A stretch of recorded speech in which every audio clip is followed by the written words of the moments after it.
আসসালামু আলাইকুম and hello everyone, কেমন আছো তোমরা সবাই? তোমাদের সবাইকে স্বাগতম আমার থাইল্যান্ড সিরিজের একদম ব্র্যান্ড নিউ একটা নতুন ভিডিওতে। ফুকেট থেকে ব্যাংকক আসার পরের দিনে আমরা রেস্ট নিয়ে ঠিক তার পরের দিন আমরা ব্যাংকক এক্সপ্লোর করতে বের হয়ে গিয়েছিলাম। তোমরা যারা আমার এই ভিডিওটা নতুন দেখছো তারা কিন্তু চাইলে আমার থাইল্যান্ডের আগের ভিডিওগুলো দেখে আসতে পারো। আমার পেজে সিরিয়াল বাই সবকিছু আপলোড দেওয়া আছে। তো আজকে আমরা চলে এসেছিলাম ব্যাংককের মাহানাখন স্কাই ওয়াক। এটা ব্যাংককের অনেক পুরাতন আর অনেক উঁচু একটা বিল্ডিংটা হবে প্রায় 78 তালা।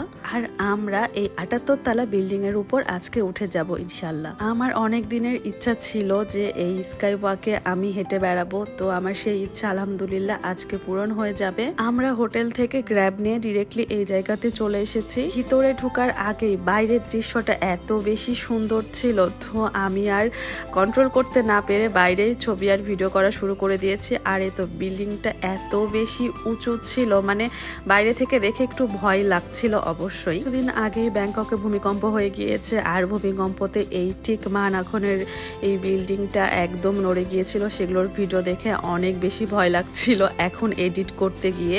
তো যাই হোক আলহামদুলিল্লাহ তখন আমাদের কোনো প্রবলেমই হয়নি। জায়গাটার বাইরেই এত বেশি সুন্দর, আমি ভিতরে যাওয়ার আগে বাইরেই মনে হচ্ছিল যে এখানেই থেকে যাই। আর সেদিনকার ওয়েদারও অনেক বেশি ভালো ছিল, তোমরা যেটা দেখতে পাচ্ছ বাতাস হচ্ছিল। তো আমরা বাইরে একটা আইসক্রিম পার্লার ছিল, সেখান থেকে আমি আইসক্রিমটা নিয়ে নিয়েছিলাম। কিন্তু সত্যি কথা বলতে আইসক্রিমটা দেখতে যতটা লোভনীয় লাগছে, খেতে একদমই ভালো লাগছিল না। মানে আমি পুরো আইসক্রিমটা শেষ করতে পারিনি। আমরা তিনজন মিলেও আইসক্রিমটা শেষ করতে পারিনি। আইসক্রিমটা না খেতে পেরে ফেলে দিয়ে ভিতরে চলে এসেছিলাম, কারণ আমাদের টাইম অলরেডি হয়ে গিয়েছিল। এইখানে আসার টিকিট আমরা বাংলাদেশ থেকে কেটে এসেছিলাম। এখানে এসে জাস্ট মোবাইলে আমরা প্রিন্টটা দেখিয়ে ওরা আমাদেরকে টিকিটের এই হার্ড কপিটা দিয়ে দিয়েছিল। মাহানাখন স্কাই ওয়াকে আসার দুইটা টাইম ছিল, মানে সকাল 10টা থেকে দুপুর 2টা পর্যন্ত একটা টাইম, আর দুপুর 3টা থেকে সন্ধ্যা 7টা পর্যন্ত একটা টাইম। আর বিকালের টিকিটটা নিলে সানসেটটা এনজয় করা যাবে, এই জন্য আমরা বিকালের টিকিটটা কেটে নিয়েছিলাম। বিকালের টিকিটের প্রাইসটা একটু বেশি ছিল সানসেটের জন্য, তো প্রাইস বেশি দিয়ে আমরা সানসেট এনজয় করব বলেই বিকালের টিকিটটা কেটে নিয়েছিলাম। এখানে আসার পার পার্সন আমাদের টিকিট লেগেছিল 4500 টাকা করে। আর যেহেতু আমি 3 মাস আগে গিয়েছি, তো এখন প্রাইসটা আপ অ্যান্ড ডাউন হতে পারে। তো এটা গুগলে সার্চ করলেই এখানকার অরিজিনাল প্রাইস রেট তোমরা জানতে পারবা। যেহেতু আমাদের এখানে এন্ট্রি টাইম ছিল দুপুর 3টায়, আর আমরা এখানে দুপুর 1টার মধ্যেই চলে এসেছি, এই জন্য বাকি 2 ঘন্টা কি করব সেজন্য নিচে পুরোটাই শপিং মল ছিল। তো পুরো শপিং মলটা আমরা ঘুরে ঘুরে দেখছিলাম, জাস্ট এখানে টাইম পাস করার জন্যই এসেছিলাম। কিন্তু এখানে এসে এত সুন্দর সুন্দর জিনিস দেখে টাইম পাস আর কি করব, উল্টা আমরা শপিং করা শুরু করে দিয়েছিলাম। এখানে এত সুন্দর সুন্দর জিনিস ছিল যে দেখে পুরো মাথাটাই নষ্ট হয়ে গিয়েছে। সব ব্র্যান্ডের কসমেটিক্স ছিল, তো আমি কিছু টেক্সটাইল ট্রায়াল করছিলাম। আর এই তো এগুলো ছিল কাঁকড়া, মানে এগুলো সব ব্র্যান্ডের কাঁকড়া। এগুলো একটা কাঁকড়ার দামই 10 থেকে 15,000 টাকা ছিল। মাই গড। তারপর চলে এসেছিলাম এই গুচি শোরুমটায়, আর এখানে এসে আমি তো পুরাই শেষ। মানে এত সুন্দর গ্লাস, আর যেই গ্লাসটা আমি পরেছি এই গ্লাসটার প্রাইস ছিল অনলি 95,000 টাকা। মানে আমি জাস্ট কি বলবো, মানে এত দামি সানগ্লাস ছিল। তো যাই হোক, এত দামি সানগ্লাস কেনার আসলে সামর্থ্য আমার নাই, এগুলো জাস্ট চোখে পড়ে খুলে রেখে এসেছি। আর তারপর পুরো শোরুমটা ঘুরে ঘুরে দেখছিলাম, অনেক সুন্দর সুন্দর পারফিউমের কালেকশনও ছিল। তারপর এই ব্যাগগুলো দেখে জাস্ট আমার মাথা নষ্ট হয়ে গিয়েছে। এগুলো সব কিছু ব্র্যান্ডের ব্যাগ ছিল। পুরো 2টা ঘন্টা এই ব্র্যান্ডের জিনিসপত্র দেখে টাইম পাস করে এখন চলে যাচ্ছি আমরা 78 তালায়। মানে তো আমাদের সময় হয়ে গিয়েছে, 3টা বেজে গেছে। আর সবাই মিলে আমরা সিরিয়ালে এই লিফটে উঠে গিয়েছি।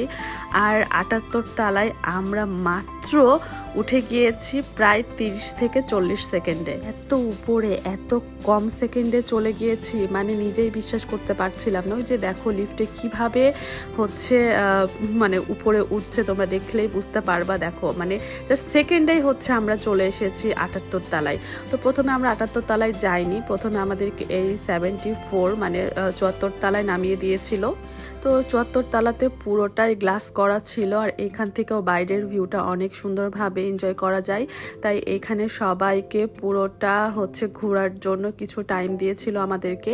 এখান থেকে পুরো ব্যাংকক সিটির ভিউটা খুব ক্লিয়ারলি ভাবে বোঝা যাচ্ছিল। আর এগুলো ছিল পুরোটা গ্লাস দিয়ে করা। মাত্র কয়েক সেকেন্ডে একদম নিচ থেকে 74 তলায় এত অল্প সময়ে চলে এসেছি, এটা আমি নিজেই বিলিভ করতে পারছিলাম না এখানে এসে। তখন এই জায়গাটা থেকে ঠিক এইভাবে বাইরের ভিউটা দেখছিলাম, তখন সিরিয়াসলি আমার একদম গুজবাম্পস হচ্ছিল। মানে আমি বিশ্বাসই করতে পারছিলাম না যে আমি এইখানে দাঁড়িয়ে আমার এই নিজের দুই চোখ দিয়ে এই দৃশ্যগুলো দেখছি। আগে এই দৃশ্যগুলো শুধু ভিডিওতেই দেখতাম আর মনে মনে ভাবতাম যে এই জায়গায় আল্লাহ আমাকে কবে নিয়ে যাবে।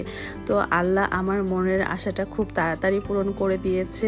আমি খুব তাড়াতাড়ি এখানে চলে আসতে পেরেছি, এজন্য আল্লাহর কাছে কোটি কোটি শুকরিয়া। সকল প্রশংসা আল্লাহ তাআলার, আলহামদুলিল্লাহ। জায়গাটাতে আসা আমার জাস্ট স্বপ্নের মতো ছিল, আর এখানে যখন চলে এসেছি তো এই জায়গাটাতে বসে জাস্ট নিজের মতো কিছু টাইম স্পেন্ড করতে চাচ্ছিলাম। তো বসে পড়েছি হাতে একটা কোক নিয়ে, আর খুব সুন্দরভাবে এই সময়টা পার করেছিলাম সেদিন। এখানকার ভিউগুলো জাস্ট এত বেশি সুন্দর যেটা আসলে নিজের চোখে না দেখলে বোঝা যাবে না। আমি ক্যামেরাতে খুব একটা বেশি ক্যাপচার করতে পারিনি, আর ক্যামেরাতে কিন্তু এই জায়গাগুলোর আসল সৌন্দর্য আসছিল না। পৃথিবীর বিভিন্ন দেশেই স্কাই ওয়াক আছে, কিন্তু আমার কাছে মনে হয় ব্যাংককেরটা সব থেকে পুরনো স্কাই ওয়াক।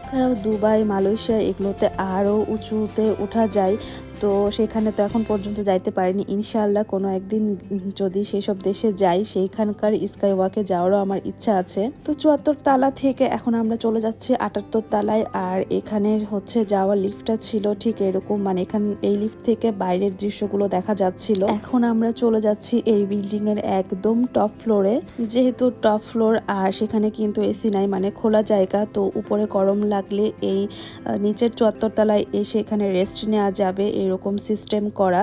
তো আমরা তো এখন চলে এসেছি, তো এটা একদম 78 তালার উপর। যেহেতু আমরা একদম দুপুর বেলা এসেছি, দুপুর 3টা বাজে, আর রোদ একদম মাথার উপরে ছিল, এই জন্য এখানটায় এখন একটু ফাঁকা ফাঁকা লাগছে। এই সময় আসাটাই বেটার, কারণ এখন ফাঁকাতে অনেক ভালোভাবে ছবি তোলা যাবে, আর বিকাল হলে এখানে অনেক বেশি ভিড় হয়ে যায়। এখন সময় চলে এসেছে সেই বহুল প্রতীক্ষিত সময়টার, আর এই তো আমি এখানে দেখো খুব ইজিলি নেমে গিয়েছি এই স্কাই ওয়াকে। প্রথমে নামার আগে একটু ভয় ভয় লাগছিল, কিন্তু আমি খুব ইজিলি নেমে গিয়েছি। আর এইদিকে আমার সুপুত্র, ও তো শুয়েই পড়েছে, তার এতই বেশি পছন্দ হয়েছে। তো বললাম না জায়গাটা অনেক ফাঁকা ছিল, এজন্য আমি শুয়ে বসে দাঁড়িয়ে যেইভাবে পারি সেইভাবে ছবি ভিডিও করে নিয়েছিলাম। স্কাই ওয়াক গ্লাসের এই জায়গাটাতে নামার সময় কিছু রুলস রেগুলেশন আছে, ওদের প্লাস্টিকের জুতা আছে, সেগুলো পরে নামতে হবে, আর গ্লাসের ভিতরে কোনো মোবাইল ক্যামেরা এগুলো নিয়ে নামা যাবে না। একজন গ্লাসের ভিতরে থাকবে আর আরেকজন ছবি তুলে দিবে, এরকম সিস্টেম। আর সিস্টেমটা আমার কাছে ভালো লেগেছে, কারণ পুরোটাই গ্লাসের। সবাই মিলে যদি একসাথে নেমে পড়ে তাহলে গ্লাস ভেঙে যাওয়ার সম্ভাবনা থাকে আমার কাছে মনে হয়। যদিও এই গ্লাসগুলো অনেক উন্নত মানের, কিন্তু আমার কাছে একটু ভয় ভয় লাগছিল, আর তাদের সিস্টেমটাও ভালোই লেগেছে। তো এখন গ্লাসের উপর থেকে আমরা ছবি ভিডিও করে এখানে চলে এসেছি সানসেট এনজয় করতে।